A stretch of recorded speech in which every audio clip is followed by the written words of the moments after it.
Хотын гайл гэдэг их айлыг амтай бол амтай, ажилтай бол ажилтай, цэцгээ гэдэг бүсгүй удирддаг. Өдөрт наазах нь тэр бум төгрөг төсөв төвлөрүүлдэг их айлыг ийм бүсгүй удирдах байгаа нь тун онсон хэрэг. Хэр варгийн юмд барьцаалтахгүй цэцгээ бүсгүй хотын гайлынхаа үе үеийн дарга нарыг сагуул манаачаас өксүүлээд гайлын байсаг явсан ахмадуудаа хүртэл баастай бурхан шиг тахиж жилдээ нэг хүлээж авдаг юм аа.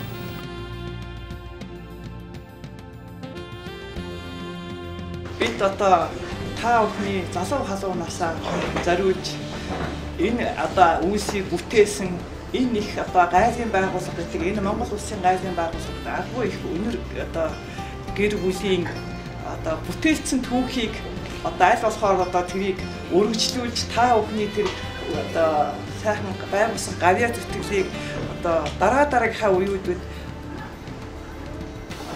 бүтээж тэрийг одоо өргөжлүүл тасахгүй явах нь одоо бид бүхний ихэн үүргээ. Энэ хэдэн хүний буйнд гайл өдий зэрэгтэй явж ирсэн гэж ахмадуудаа хүндлэнэ. Тэрний нэг нь дассаггүй. Хаавайсан өвөр хангаа аймгаас яваад ирдэг. Дэргэн сэртэй байж тэрэг суухтаа юм шиг жийгүүлээд ирж хөгшин хүн өөрийгөө хүүхэд хөвөө шиг сансан хэрэг. Хамд олон гэдэг татах хүч урам хайрлаж Улаанбаатар орох их ажил удсан гинэ. Tabi hoçlar olsaydı hem ki hangi kuşun oldu kuşu. Barın bu yoldan simidleri tutar bakıp gelirdi. Orada oldukları hangi emrin arvahir. Hatta tanışacak. Benim geçen son jarang korun sering arvahirinde. Gaydın байгуулгын ажил шийдэж орж ирсэн. Ерөнхий хорон дээрээ тасчих бай. Ахлахаа цагшаар авгаан цэдэн бай. Нэгтэн бодохоор энэ цогч үүдээ. Сэрэн гчаад нэг хүн байсан юм. Тэгэл газар чи юм тийм хоёр хүн. Гайдын хороо болохоор нэг 5-6 хүн байсан. Гайдын хороон дарга нь болохоор Бадарч гэж хүн байлаа. За тэгээд ахлах байцааг ч гэдэг хүн байлаа. Тэгэл нь бэлэгдэмбэрл гэж хүн байсан. Ингээд нэг 10 хүн манайч нартайгаа нийлээд цэвэрлэгддэг нэг ингээд ажилласан юм да. Тэр үед чинь тэгээд одоо бодвол бас л юмны хөгжил багас бол байжээ нэг 2 дугаарт хуучин социализмын үе чинь ягшмал үзэлтэй ер нь нэг хөдөлгөөнгөнд ханддаг үе байсан юм шүү дээ яг үнэ хэлэхэд. Тэгээд тэр үед чи яг хөө гэхлээр хазгаа гიშхгүй л чармаа. Буруу зүрх юм хэлэхгүй л чармаа. Бил юу хийн тэр нэг л чадлынхаа хэрээр хийхийг чармаа. Хариуцлагатай байхгүй бол болохгүй гэж үздэг. Тэгээ тэр үед голцсон үйлчлдэг улсууд нь Орос, Хятад хоёр л байсан. Хятадын үйлчлүүлэгч нар маш олон. Техник цуцааны барилга трэстийнхэн гэдэг ирж очиж байдаг. Тэд нар маш олон.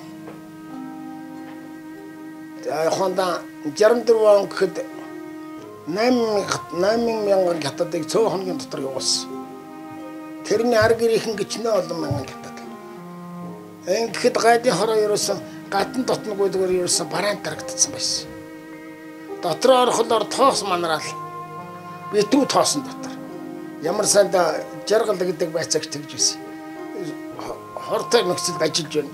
Сүүний нормтой болно гэж. Иймэрхүү хүнд үе байсан тэр үе. Бидний хувьд бол миний хувьд манайчийн хувьд бол ачаануудын ломботон тоож зэгцэлхэд зохион байгуулахад оролцсон. Харж хандаж байна. Сэрэн бадам дарагч ер нь гайлын байгууллагын хамгийн ахмад олон жил болсон дарга. Нэгдүгээрт. Хоёрдугаар Сэрэн бадам дарга бол хүний хувьд их сайхан хүн байсан. Хүнлэг. Хүн чанар сайтай.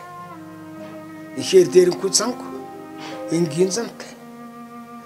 Доод улсуудад ихцэн сэлгэмсэг ханддаг юм хүн байсан шүү дээ. Гайлын байгууллагын түүхэнд Сэрэн бадам дарга шиг олон жил болсон дарга байхгүй гэж хэлж болох байх гэж бодож байгаа юм байна. Нэгдүгээрт. Хоёрдугаарт хугацааны хувьд тийм боловч бүтээсэн юм нь бас их. Тэгээд Сэрэн бадам даргач одоо гайлын хорооны өргөтгөл 2 давхар байшин бариулсан. Манай байшин гэж жоохон улсын барилгаар бариулна гэхэд үнэн дийлдэхгүй байсан шүү дээ. Тэр манай гайлын байгууллагын анхудаа өөрөө гисэн байшинтай болж байна. Өөрөө гисэн байг тавьж байгаа юм тэр. Төвлөрч байгаа юм тэр. Ингээд дарга хэлдэг бол ерөөсөн харьцаа сайтай байх хэрэгтэй. Хэлний мэдлэг хэрэгтэй шүү. Ер нь юм бүхэн хариуцлагатай бай. Тэгээ бол гадаадын хүмсүүдийн хондох бай. Гэх мэтчилэнгийн ямиг ажилчинд ч ямаагүй дарга нартаа ч хамаагүй ярьдаг тийм дарга байсан. Тэгээ би одоо ингээд ширмдан ярихад гайдын байгууллага төдий манчсан. Тэгээ гайдын байгууллага тэр үед байсан улсууд цөмөөрөө орчин үеийн дулаан байранд суудаг болцорсон байгаамаа. Гэтэл муу чадахгүй л байгаамаа. Уг нь би нэг өргөдөл өгсөн юм аа. Өргөдөл өгөөд одоо 92 онд л өгсөн өргөдөл шүү. Тэгээд орон сууц гордоод байгаа. Гордоод байгаа. Нас ахаад байна. Хоногоор би сулраал байна. Ингээд нэг халуун байртай болчоод санаамар гисэг хугацаанд амьдрууд надад бас их зүгээр санагдах юм аа. Энэ танд нэг болдог арга байдаг болоо гэж. Тэр дэм хоёртаа залбир цуух юм да. Ламган ч гэсэн дан залбир цуух юм да. Тэгээ нэг байртай болчвол өвгөн хэд 3 жил амьдраад байгаль жамаараа орно үз. Тэгсний дараагаар хэдэн хүүхдэд мань хэрэг бодом ийм олон юм санаж суух юм дөө. Гайл ганцхан гавьяаттай. Тэр гавьяат нь хүн хүний төлөө сэтгэл тавьсан нэгэн байх. Чухам моёо гавьяат л биднийг дайсангуйнд хүргэж сэтгэл ханслуулсныг ийм толилуулж байна. Бидний очиход ерөөл буйны 10 хангал хураас усан өвгөн бурхан тахилдаа хандаад судар номоо баримтгалах нь Ахмад Гайлчин хэдийнэ өвзөр буурал болсныг илтгэн. Өнөөдөр чинь сар бүр хурдаг 10 хангал хурдаг өдөр юм. Тэгээд гандан 10 хангал дамрагдаа өцөгдөр гайдын хангалуудтай уулзлаа. Ингээд хоёр дахь сайхан юм болох шиг санагдаж байна. Гайлийнхаа хангалуудтай уулзаж идэр залуу явсан үе дурсан самсаа шархиртлаа хуучилж сэтгэлээр сэлмэж аваад явсан дайсаггүй өдгөө өвөр хангайда 50 хэдэн ажсээгээ тойруулчихсан шигэ золгууд хийж суугаа. Буурдаг ажлынхаа амрыг ирж сар шиний мэнд дэвшүүлж 100 насалж 6-даа таяг тулахын ерөөл дэвшүүлье. Бидний хөөрөлдсөн Ахмад Гайлчин дайсаггүйн тухай бяцхан тодруулга хий. Намайг анх 1965 онд Улаанбаатар хотын гайлд ирж ажиллахад Дасцөв гэдэг хүн байсан. Тэгээ энэ хүн тэр үед гайлын газрын жижүүр хийдэг тийм хүн байсан. Тэгээд тэр үед бид нар анх одоо сургууль төгсөд ирж байгаа хүүхд залуучууд юу н тэр үеийн одоо жижүүрч бай, байцаагч бай, дарагч бүгд бидний багш гэж юм шиг байдаг байсан. Хүндэтдэг, тэднээс их үг сонсдог тийм байсан. Тэгээд Дасцөвгүй бол ер нь оюуны асар их тийм потенциал их юм мэддэг тийм хүмүүс. Биднэрт эртээ дүүгийн юм их ярьж өгдөг, хариуцлагатай, сонор сэргэмжтэй тийм хүн байсан. Тэгээд тэр үед бол гайлын ер нь их цөөхөн ажилладаг байсан, хүмүүс ярьдаг байсан. Энэ олон улсын одоо гадаад дотоодын олон хүн ордог, гардаг ийм байгууллагад ийм хүн ажиллавал болохгүй гэдэг нэг удаа ажлаас нь халсан юм бэл. Тэгээд ажлаас халаад удаагүй нэг 2 сарын дараа тэр өөрөө энэ хүнийг эргүүлж ажилд нь ав гэсэн тийм юутай иржсэн. Дээрээс тийм чигтээ ирсэн. Тэгээд эргэж ажилдаа орсон гэж ярьдаг байсан. Дайсаггүйн авч үлдэм эгэл жирийн хамжлаг ард байжээ. Тэрээр сайн ноён хааны ураг болох тайж угсааны Лувсан жамбаа захирагчийн баг охиныг богтлон авч үндэс угсаага тарьсан байна. Лувсан жамбаа тайж бол сайн ноён хан Намнан сүргийн гарын багш нь хэрэг шүүдэг түшмэл нь өөрийн гэсэн өргөн олон харьяа далбаттай манж хятад хэлийг гаргууд эзэмссэн соён гэгэрүүлэгч байжээ. Түүнийг хувилгаан дайчин гэх бөгөөд эдүгэ Дасцөвгүйнхан ургийн овгаа болгон мөнхөлж явна.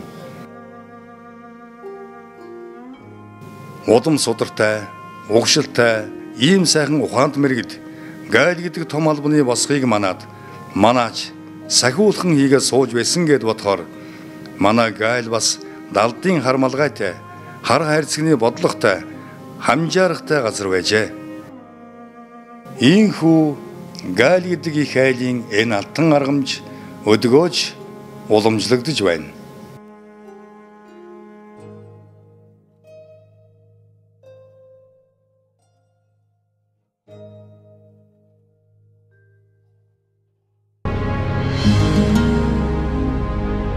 Галийн байгууллага эрсдлийн удирдлагыг үйл ажиллагаанд нэвтрүүлж байна. Бид галийн хяналтыг судалгааны үндсэн дээр зохион байгуулж, гадаад худалдаанд учруулж байгаа саад бэрхшээлийг арилгахыг зорж байна. Галийн байгууллага хууль ёсны худалдаа эрхлэгчдийг дэмжиж, галийн бүрдүүлэлтийн хугацааг багасгах нь таны цаг мөнгийг тань хэмнэх болно. Харин та бараагаа үнэн зөв мэдүүлэхэд болно.